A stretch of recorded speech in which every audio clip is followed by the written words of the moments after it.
قال صلى الله عليه وسلم الحديث المسند من حديث ابن مسعود رضي الله عنه أن النبي صلى الله عليه وسلم قال: ما أصاب عبدا قط هم ولا حزن فقال: اللهم إني عبدك وابن عبدك وابن أمتك ناصيتي بيدك ماض في حكمك عدل في قضاؤك أسألك بكل اسم هو لك سميت به نفسك أو علمته أحدا من خلقك أو استأثرت به في علم الغيب عندك أن تجعل القرآن ربيع قلبي ونور صدري وذهاب غمي وهمي إلا أذهب الله غمه وهمه وأبدله بهما فرحا. السلام عليكم ورحمة الله وبركاته. ازيكم يا حبايبي؟ عاملين ايه؟ يا رب تكونوا بألف خير. طمنوني عليكم كده، عاملين ايه في رمضان وفي الصيام؟ وفات 12 او 13 يوم من رمضان دلوقتي، وربنا يا رب كده يجعل بقية الايام يا رب خير وفرح وفرج يا رب علينا كلنا. النهارده بقى انا قلت كده ابدا معاكم يومنا، ان طبعا مش بادئه من الصبح بدري قوي زي ما انتم عارفين، بس يعني كل حاجه عملتها في خلال اليومين اللي فاتوا حبيت اشارككم بيها. الحاجات اللي فيها يعني حاجات مختلفه عن يومنا الطبيعي. المهم بقى انا بدات هنا عشان عايزه اعمل بسبوسه، فقلت كده اعملها معاكم سهله وسريعه، ومش قادره اقول لكم سهله ازاي، احسن يعني اسهل من الكيك كمان، فاي حد مبتدئ اصلا يقدر يعملها، مش صعبه خالص خالص. فكل اللي انا عملته ان انا حطيت كوبايه سكر على النار تتكرمل زي ما انتم شايفين كده، وطبعا تفضل تاخد لون لحد ما تبقى لون كراميل مش لون محروق خلاص كده. وبعد كده نزلت عليها بايه بقى؟ نزلت عليها بنص كوبايه من السمنه او الزبده براحتكم، ونزلت عليها كمان بكوبايه من الحليب. كل ده غلى مع بعض كويس قوي، والسكر رجع يفك تاني ويدوب بعد ما كلكع. واول ما فك وغلى معايا غلوتين حطيت عليه رشه ملح صغيره خالص، وحطيت عليه كمان معلقه ونص كبار من العسل النحل او عسل الجلوكوز لو متوفر عندكم، بس انا حطيت عسل نحل بصراحه، فده بيعادل الملح، يعني بيعادل السكر شويه، بيخليه مش مسكر قوي ومش مبالغ فيه ويجزع. المهم بقى رفعتهم من على النار، سبتهم يهدوا شويه مش يبردوا، بس يعني ما يبقاش بنفس سخونيه النار. خلاص كده حضرت بقى هنا في بوله جنبي كوبايتين من الدقيق السميد، ناعم او متوسط او خشن. عايزه اقول لكم ان هي بتتعمل بمتوسط او خشن، بس لو استخدمتي الناعم برضو مش هيجرى حاجه، وده اللي كان متوفر عندي واستخدمته وكان حلو جدا. انا جايباه سايب عشان اوريكم ان هو مش الخلطات الجاهزه اللي احنا بنمشي على الخطوات اللي في ظهرها، لا ده كيس دقيق سايب من عند العطار او من السوبر ماركت، المهم يبقى سايب خلاص كده وساده يعني اقصد. حطيت بقى على الدقيق السميد الكوبايتين دول معلقه صغيره من البيكنج باودر، وحطيت عليه كمان معلقه كبيره او معلقتين او حتى ربع كوبايه من جوز الهند. معاكي لحد ربع كوبايه من جوز الهند لو انت بتحبيه، مش بتحبيه قللي منه او شيليه خالص مفيش مشكله. نزلت بقى بالخليط السائل على خليط الدقيق بعد ما قلبت كل ده مع بعض كويس جدا جدا جدا، واداني خليط يعني مرمل وحلو قوي. خلاص كده البسبوسه بقت معانا جاهزه، ولونها تحفه، لونها متكرمل كده ومش محتاجه اي حاجه تانية. ما بحبش اعملها بالزبادي على فكره، بحب اعملها باللبن جدا، ويعني سهله قوي. انا عملت الصينيه دي كبيره شويه عشان يعني عايزه سمكها يبقى رفيع عشان تخلص بسرعه. كل ما كانت رفيعه كل ما سحبتي من الصينيه اكتر لما بتبقى تخينه الولاد ما بيقدروش يكملوا القطعه وبيفوضوا لي منها وبتاع، فانا قلت اعملها في صينيه هي دي مقاس 30 في 40، فهي المفروض تتعمل في صينيه، لو هتعمليها مدوره اعمليها في صينيه قطرها 30 تمام كده. وبس كده اخدت بقى لبست جلافز كده او بايدك بس ادهنيها رشه زيت صغيره او سمنه، وابداي بططيها كده من على السطح من فوق عشان تبقى ملساء ومستويه في الملمس بتاعها. المفروض تدخل التلاجة بصراحه تتماسك قبل التقطيع، بس انا يعني انتوا عارفين في خطوات كده الواحد بيكسل يعملها، فانجزتها مع نفسي كده، قلت ولا هدخلها التلاجة ولا حاجه. اخدتها قطعتها على طول بالقطاعه كده عشان نعلم العلامات اللي فيها، وحطيت على وشها سوداني، ده سوداني حلواني اللي هو خالي من الملح، محمص وكل حاجه بس مش مملح نهائي. وطبعا تقدري تحطي على وشها اي حاجه انت عايزاها بقى، لوز بندق مكسرات مشكله، حتى ترشيها على الوش كده تبقى متغرقه من فوق مكسرات، ما عندكيش اي مشكله خالص، بالعكس بتطلع حلوه جدا. وبس كده اخدتها بقى زي ما قلت لكم قطعتها، انا بس عملت علامات كده ودخلتها الفرن. هي بتاخد درجه حراره 200 يعني تقريبا متوسطه، مش هاديه زي الكيك ولا عاليه قوي زي المخبوزات، لازم تبقى الحراره متوسطه. وبس كده، ما بتاخدش وقت نهائي. الصينيه دي عشان سمكها رفيع قعدت معايا تقريبا 12 دقيقه. لو هي مقاس 30 الصينيه هتلاقي سمكها محترم كده وعالي شويه، فهتاخد معاكي وقت اطول، يعني من ربع ساعه ل 17 دقيقه على حسب الفرن بتاعك. وبس انا شغلت عليها المروحه ومش الشوايه خالص، وهي خدت لون من جميع الجهات زي ما انتم شايفين. اول ما بتاخد اللون من على الاطراف، زي يعني الاغمق بيبقى الاطراف اغمق من وسط الصينيه، اعرفي ان هي كده استوت. بس وهي خلاص كده كنت محضره جنبي الشربات ده انا عاملاه من قبل رمضان، عامله منه كميه كده، فسخنت منه برطمان، لان لازم البسبوسه وهي طالعه سخنه الشربات برضو يكون دافي، ما يبقاش الاتنين سخنين بيغلوا يعني، بس الشربات لازم يبقى دافي مش بارد قوي، عشان السمبوسه تفضل معاكي طريه، وسمك الشربات بتاعك برضو يكون متوسط، ما يبقاش زي الميه ولا يبقى تقيل زي العسل، بيبقى مايل للخفيف اكتر عشان البسبوسه تشربه وتبقى طريه برضو في نفس الوقت. في ناس بتغطي عليها، انا بصراحه مش بغطي خالص، بسيبها كده زي ما هي.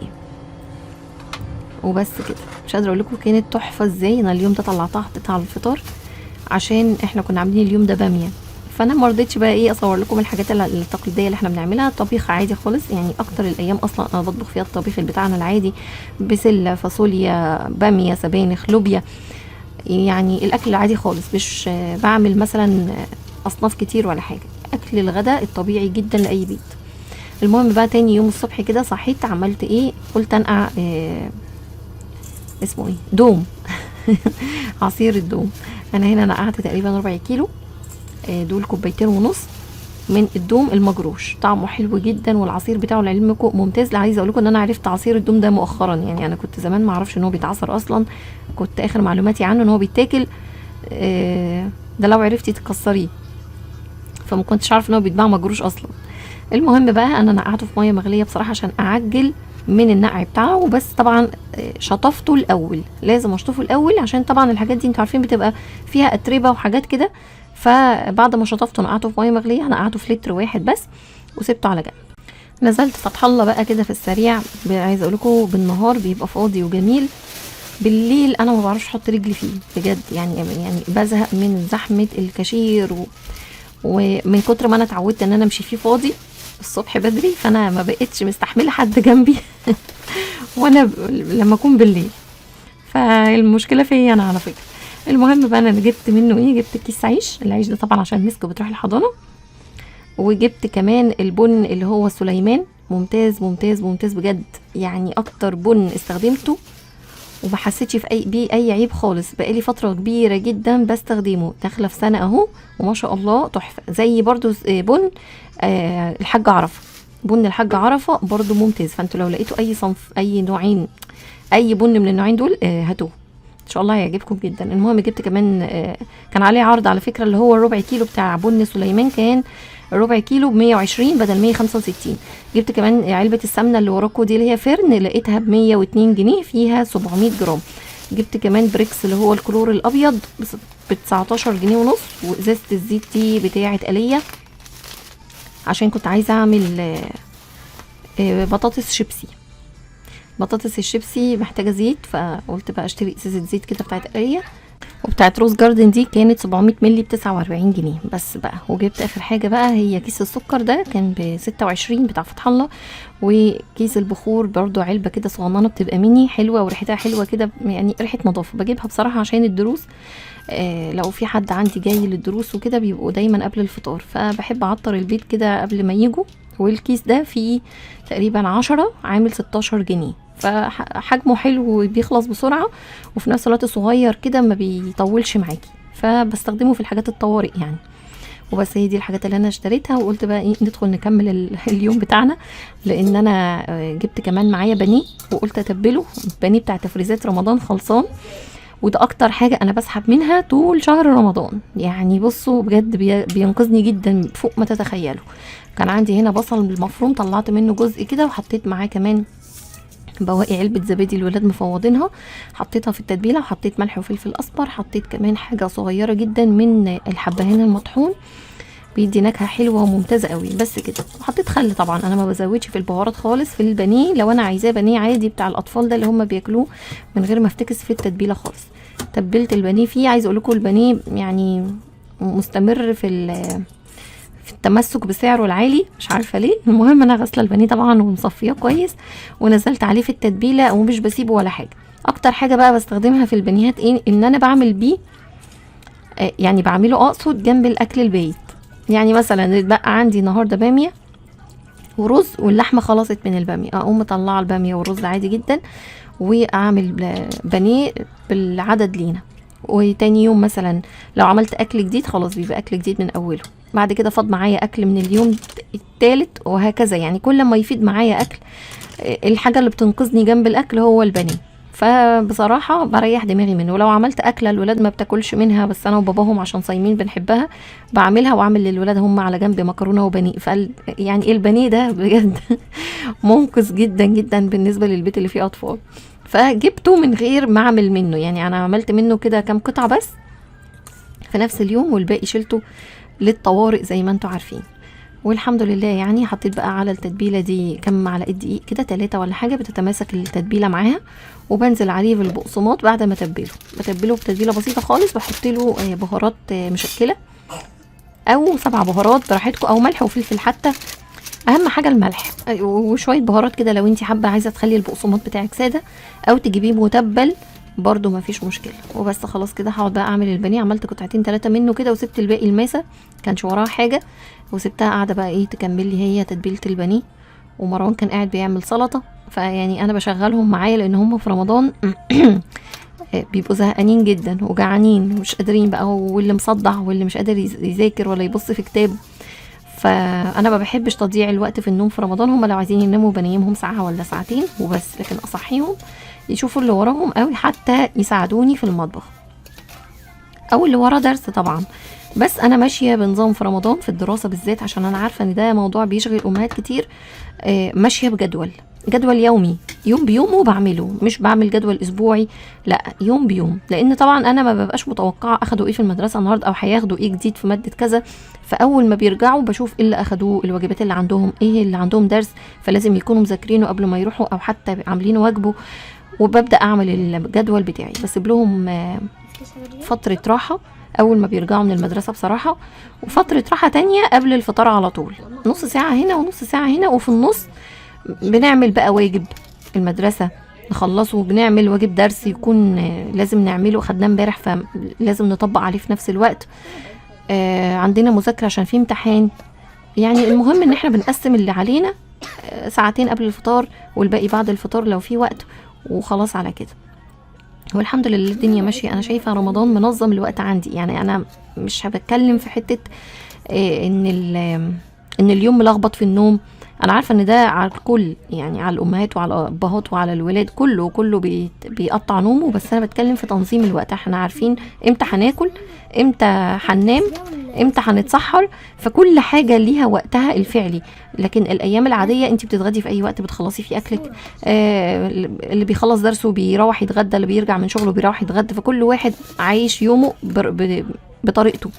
لكن رمضان مخلينا كلنا نتجمع على مبدأ واحد الاكل ليه ميعاد، فبالتالي احنا لازم نخلص قبل ما الفطار يبدأ، او بنخلص اللي ورانا بعد الفطار.